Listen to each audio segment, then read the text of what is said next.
Utána kegyetlenül belövi.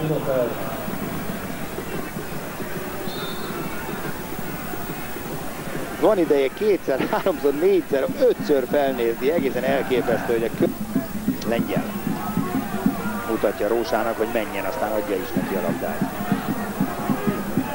Rósa tököli. Még tovább, Szovumi gólhelyzetben, Szovumi, ez a csel is jó gól!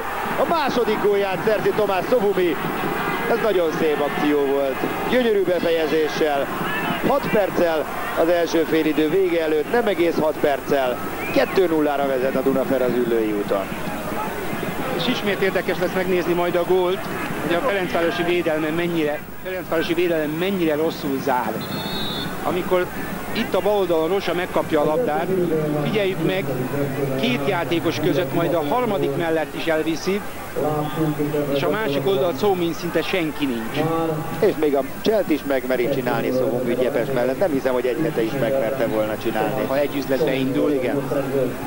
És ezek szerint beindult, nagyon szép volt.